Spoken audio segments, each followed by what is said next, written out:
Kakarating ko dito sa shop. Ang init sa labas. Ayan. Ang gulo-gulo.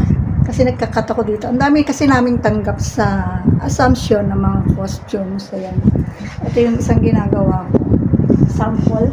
Ito yung top. Pero ito, iba ito. Ito yung iba.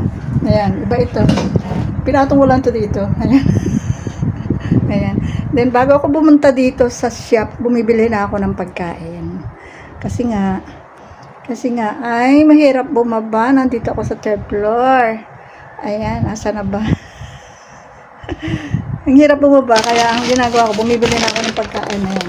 Minsan sa McDo, Jollibee, sa 7-Eleven bumibili na ako. Pero ngayon, kasi paglabas ko kasi ng highway, may nakita na ako agad na jeep. So, doon ako bumili sa Uncle Jan, dito sa baba. Mayroon namang Uncle Jan dito. Dito na ako bumili ng pagkain. Ayan. Pero may baon ako mga tinapay, mga galing sa bahay naman. Dati, mga ilang days na akong pumupunta dito, no, nagbabaon na rin ako ng food. Kasi gusto ko yung pagkain sa bahay, masarap. Bloated ako pag ibang pagkain kinakain ko.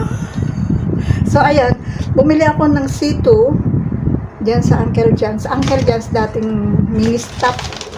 Ayan, then bumili ako ng beef pares. Ayan, ayan, maraming mga ganito sa Uncle John's dito sa baba. Kaya wala naman akong problema sa pagkain. Yun nga lang kung minsan, mas masarap yung lutong bahay. Ayan. Kagabi, walang tira kasi nga yung kinain namin, yung hapunan namin kagabi ay yung munggo, hindi na pwedeng baunin ngayon. May natira pero hindi ko na binaon. Kumuha na lang ako ng tinapay. Ang daming pagkain sa bahay. Ang daming mga tinapay doon. Ayan, eto nga yung binaon ko. Lagi ako may baon. Wala akong problema sa pagkain. Kasi yung chunk ko, namimili ng kakainin. Ayan, ito yung pinadala sa akin ni Roma. Banana, prawn slice. Ayan. Then, meron pa akong tinapay dito na raisin bread rolls. Nakain ko kagabi yung iba. Ang sarap kasi dito. Kaya hindi sabi ko kay Roma, dadaling ko na din. Ayan, ang dami namin trabaho. May affair kasi sa Assumption kasi doon nag-aaral ang aking apo. Kaya talagang lahat ng activities nila sa Assumption dito pinapagawa sa daughter ko.